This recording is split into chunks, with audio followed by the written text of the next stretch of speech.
Hi! Welcome to Arts at a Distance. My name is Miss Noelle. I'm the Arts Education Consultant with the Merced County Office of Education.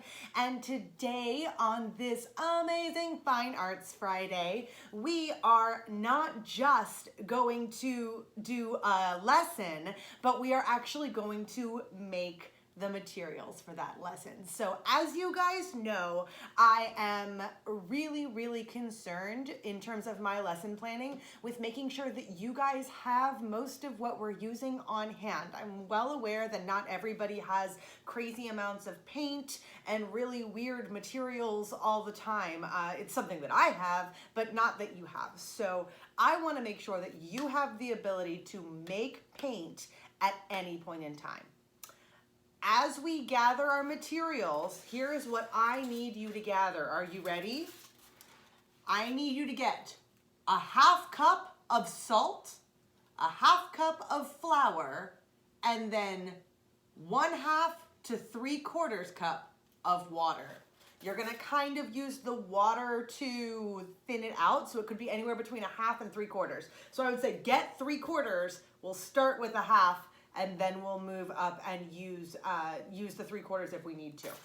That's what you need to get first. Go look in your cabinets. You need to find a measuring cup potentially. If you're anything like me, there's multiple different kinds and colors of measuring cups in there. See if you can find measuring cups full of a 1/2 cup of salt, a 1/2 cup of flour, and then a 1/2 cup of water, okay? That's what you need. In addition to that, you are gonna need to find some food coloring. A simple little thing. I know, again, not everybody has this. Any kind of coloring that you can use would be fine. Honestly, if you kind of bleed markers a little bit, if you take markers that are almost dry and place them in water overnight, you'll see that the dye soaks out of them into the water. That kind of thing could also, if you have your paint be thin enough, that could potentially work with this too. There's lots of ways to get color, but I like these because I feel like a lot of people have them and forget that they have them. So ask your grown-up if there is some food coloring in your house, and if there is, make sure that you bring it to this location right now, because we're going to use these colors, my green, my yellow, and my red and my blue. Actually, I'm just going to use yellow, red, and blue, the primary-ish colors. There's a whole debate on that, but the primary colors for my paint creation. So I'm going to use these colors specifically. Okay. Once you have your flour and your salt and your water, you're not going to just dump them all together. What you're going to do is you are going to take the 1/2 cup of flour and the 1/2 cup of water, and not water, 1/2 cup of flour, 1/2 cup of salt, and you're going to combine them, keep the water away for right now, combine them into a larger bowl. Right? So you need a slightly larger bowl that can also hold them. And you're gonna mix that mixture together. So you're gonna have a full cup size of both flour and salt mixed together. At that point is when you add your water. And you're gonna add your water until it gets a little thinner. And that's where we've got what we've got right here. Now, Miss Noelle very purposefully picked ingredients that were not ideal. I don't have white flour right now, all-purpose flour, so instead I used whole wheat flour. And I also chose not to use my standard salt. I used pretzel salt because it's what I had in the cabinet that I was willing to use and give up. And then I added, because I was using the whole wheat flour, it's a little thicker, it absorbs more water, and I think that's one of the reasons why my 1/2 cup of water didn't work and I had to increase it to 3/4. But the result was that we absolutely have here a paste that we are going to try and paint with, except that it's only one color. You should, once you've added the water, it should be very stirrable, not so much mushy like oatmeal, I guess a little bit like oatmeal, but you shouldn't see it clumping very much. It should be a little bit more of a liquid. And that's what the consistency that you're looking for. We're gonna add some colors to it, but obviously we can't put all the colors into one thing or they will all bleed into each other. So instead of doing that, we are going to take our little reusable containers. I picked 3 random reusable containers from my cabinet. The other option is just to take any kind of base. As you can see, I'm using the back of what I used to write my recipe on. Just take any kind of base and bloop, put a little bloop on there for as many colors as you like. And then you can actually create your colors right there on the base. In fact, let's try this right now. So I've got my 3 little bloops. If you look up this exercise, you'll find that what they actually want you to do is squeeze to make the color, to make the paint. You want to put it into like a Ziploc bag and mush it all around with the food coloring and then cut off one end and squeeze it out. I refuse to use that many Ziploc bags ever. I don't do it. I don't keep them in the house. So instead of doing that, that's why you found me with my reusable containers and using kind of an open air methodology. Save the earth. Don't use plastic bags if you can possibly help it. As you can see, I've put 3 red dots onto one of my little bloops of paint. And now I'm going to use the end of a paintbrush. I'm gonna swirl it around a little bit. Look at that. We've actually got some nice color coming out of there. It's a little pink. We'll have to put it onto some paper to see if it actually stays pink and if we need to add more or if it gets red. I'm gonna leave that right there. I actually am gonna add 1 or 2 more little bloops of red color. Guys, we're creating our own paint. And then over here, I am going to use 1, 2, 3, 4, 5 drops of yellow. I'm using problem-solving methodologies based on the fact that I used 3 drops of red for this first color, and then I had to add 2 to get it to the color I wanted. So when it came to the yellow, I went for it and I used all 5 drops right off the bat. So hopefully this gives me a nice, good color. Ooh, look at that fun color. Red and yellow. And that means we have 1 more primary color to work with over here. I'm gonna just go ahead and wipe that off. If you are interested in both doing art and being clean, you're in the wrong profession. This is not how this works, is staying clean while also doing art. Get used to having colors all over your hands and everything kind of being a little bit dirty. It's a lot of fun. You're gonna be fine. Again, I've added 3 drops of blue to this last little dollop of colorless paint. And now we're going to mix it and find out what color it makes. Oh my goodness, so much fun. Okay, let's see what we've got, shall we? We have 3 colors of paint now on this palette. How well this is working. I love it so much. So once we've created this paint, which by the way is totally non-toxic when you make it with the food coloring, that's one of the benefits of that.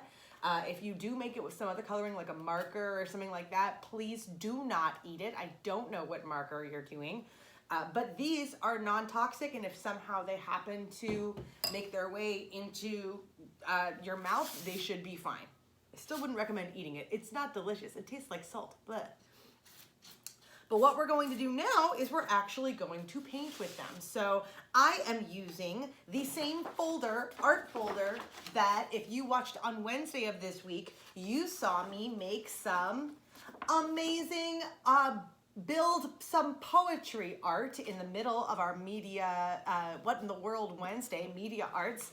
You saw me build this poem out of other people's words and then Mod Podge it into the center of this folder. I'm using this as an art folder now, and I'm going to decorate the back of it with my homemade colors. So let's see, I'm going to start out with, we're going to use kind of 3 different ways of doing this here. My big chip sponge brush is what I'm going to use to paint with the red. And we're going to go back and forth. Oh, wow, I really kind of like that consistency. Obviously, it's a little bit grainy because the flour and the salt. Both of what I used has bigger components to it. Like I said, pretzel salt is pretty large. So the grains are large, and you're going to see that in the texture of the paint. But what I'm seeing is that even when you kind of wipe away the grains, it leaves a really interesting color streak behind. So that is still definitely something I'm very interested in. After that red is down, I'm going to take a standard paintbrush, right? And I'm going to work with the blue now. This is a relatively small brush. This is not something that you'd paint a house with. This is a detail painting brush. It's a little bent and a little destroyed because I've used it for so many different projects that now it's dried kind of funny, which is perfect because this paint's a little funny. I'm going to do a different pattern now with this blue. I did a nice brush stroke side to side before, and now I think I am going to trace the edges of this brush stroke in a little bit of I'm going to call this an intentional curve. So I am, like I just said, intentionally, not accidentally, intentionally creating a border which highlights kind of the slippery, roughshod nature of the way that this color was formed.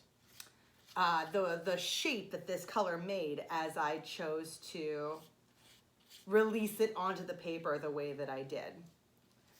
This project is not about what shapes and or values we're placing on the paper. It's about the experiment of how we made the paint, how we chose the colors and the saturation of the colors, and then how those colors then work when they are put onto the medium itself, okay? It's also an interesting thing working with the different ways of actually transferring the homemade paint onto the paper or the base itself. Last but not least, we used the chip sponge and we used the little dinky paintbrush, and now we're going to use one of my favorites, the Q-tip. If you do not have a Q-tip, you're wrong. There's a Q-tip in your house somewhere, I guarantee. And I do not recommend putting them in your ears. Don't do that. It's a terrible idea. But do use them for craft projects if you possibly can. Right now, they are going to serve as my way to transfer some of this yellow in little polka dots, bloop, bloop. You gotta make sound effects or it doesn't count, bloop, onto the paper. So my pattern for the polka dots is going to be a 3-dot pattern across the paper. There we go. Kind of back and forth with different values in each particular dot, and that being totally okay. But each of the rows, if you will, does contain 3 dots of yellow. So we can tell there is a pattern. We are just letting the pattern vary based on kind of what the paint wants to do at that point. I am seeing that I am having a hard time with this particular transferring method controlling how much paint goes onto the actual paper because it is a very absorbent thing, this Q-tip. So what that means is that instead of letting the paint drop, it is absorbing the water in the paint that we created.